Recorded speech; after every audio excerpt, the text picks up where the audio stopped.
There are causes that are formal causes and causes that are final causes. I'm not going to go into all that, but what I want to say is that we have to realize that there are causal interactions that go across a grade, which is to say that actual occasions of higher grade can influence the aim or the final cause of actual occasions of lower grade. But also, there are efficient causes, not only between the molecules making up our bodies and the atoms and so forth, but there are also efficient causes by means of which we affect each other at higher grades. So that, for example, as an organic being with feelings, I am causally affecting all of you and your feelings, and you are feeling me. So that there are direct causal interactions among higher grade actual occasions that are not mediated by the lower grade occasions in which we are embodied. So these are two other sets of causes that our current science hasn't taken into account. Efficient causes among high grade actualities and interactions of final cause where higher grade actualities influence the aim of lower grade actualities. So our science needs to be expanded to take into account these other causal nexuses, or is it nexi? I don't know, okay? So we have other kinds of causal connections, and these causal connections, the direct empathic and telepathic interactions that are constantly going on between us, constitute what I am calling the transphysical dimension of the waking world. Right? The waking world has a physical dimension, which is the inorganic occasions and the causal interactions among them, and a transphysical dimension, which consists of all the causal interactions that bind higher grade actualities into causal systems of various kinds. With me on that? Okay. Then there are also the transphysical worlds themselves. And if we say that the physical world is a self-organizing system of low-grade inorganic occasions, then the transphysical worlds are self-organizing systems of higher-grade occasions, right, which constitute worlds. And the physical world turns out to be a region that is highly constricted, a region in which there are a lot of low-grade occasions operating in the context of a metrical space-time. That's the physical world. It's a very narrow dream. But around that, there are infinite worlds in which the elements are much more complex and much more adaptive than the molecular elements making up the physical world, and in which the space-time structures are much more flexible and operate according to rules which we have not yet figured out how to define. The bottom line is that our physical existence is surrounded and conditioned by living, feeling, and thinking beings that do not have physical bodies. But some of those beings, at least, take an interest in what happens here in the physical world and have significant influences, possibly influences over very large social movements and self-organizing collections of humanity like crowds and mobs and so forth, all of which may be very powerfully affected by disembodied intelligences. This is a factor which our society has ignored. A lot of earlier societies were very keenly aware of the presence of these disembodied intelligences and worked to cultivate them. So, for example, the Australian Aboriginals have a practice that they call singing up. And what they do is they're in a landscape, and there will be some feature of the landscape, say, an interesting escarpment or a little mountain or something. And someone in the tribe will have an image. Like they'll say, oh, that mountain happened when a snake met coyote, and the coyote bit snake, and snake laid down and became that mountain. Something like that. And they'll propose that And the whole tribe will sort of think about it for a while, and they'll start noticing whether or not there are synchronistic phenomena that support that story. And if it does, they'll say, oh, that's right. And then they'll have that story. And then that mountain becomes the presence of bitten snake. And so the landscape, as they say, is sung up.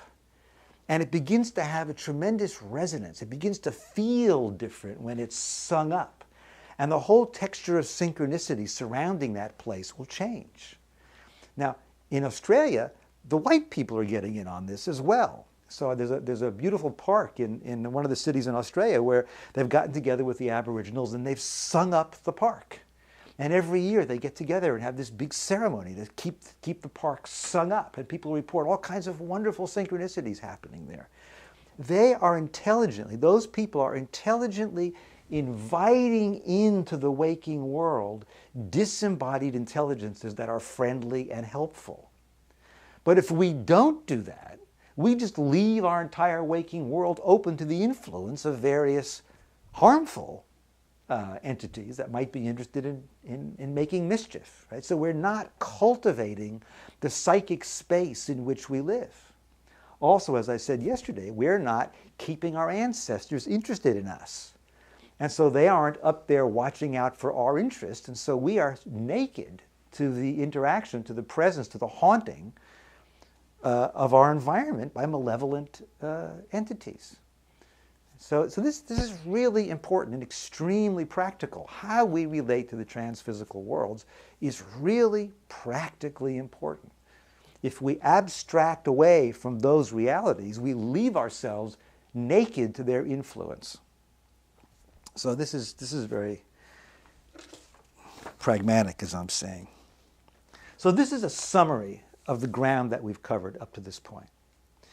And it gives a sense of the metaphysical framework and the cosmological framework that I'm proposing. What I want to talk about today in the last lecture is I want to talk about how we can expand science so that it can encompass this larger world. And I obviously can't say a lot about that because the task is enormous, but I want to suggest several different directions in which science, I think, can develop. But before I do that, I want to step back and say a little bit about the current theories in the field of parapsychology. Because people have been working in this area for quite a few years, and they have come up with some theoretical formulations.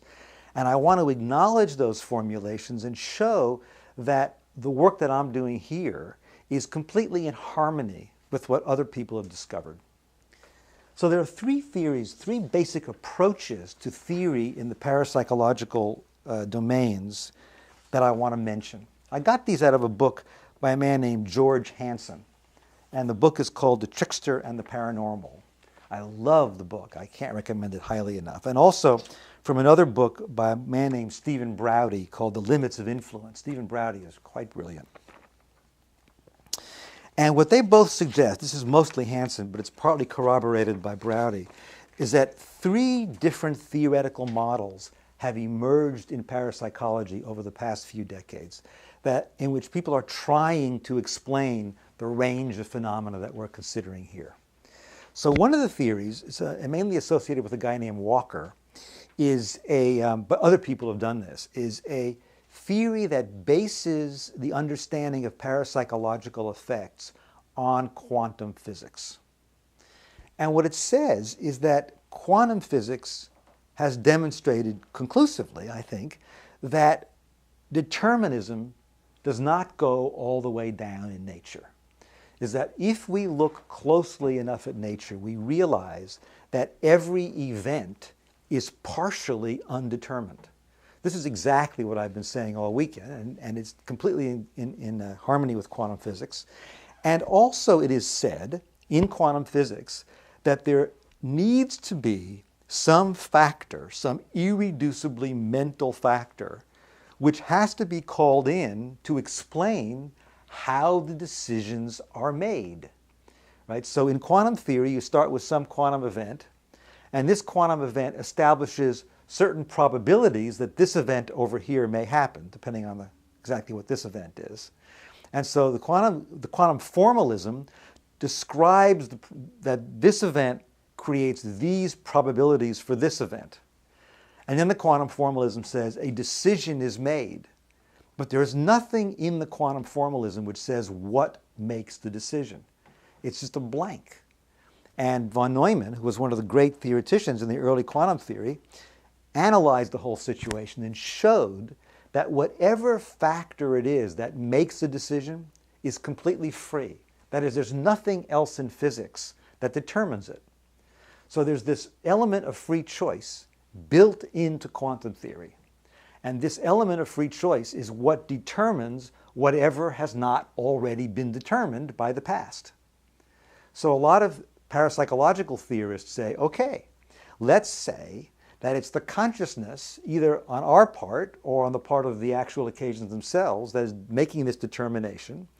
And so this is the room, this is the space in physics where parapsychological causes can't enter. Right? So looking at a random number generator, the random number generator is random. And so it's not fully determined.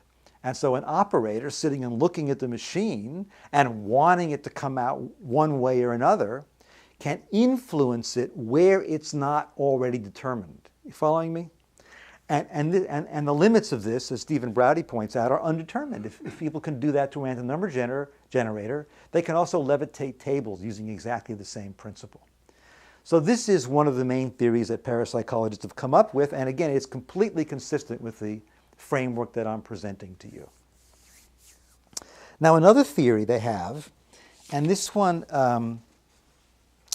is associated with a man named Rex Stanford, and it's called the conformance behavior theory.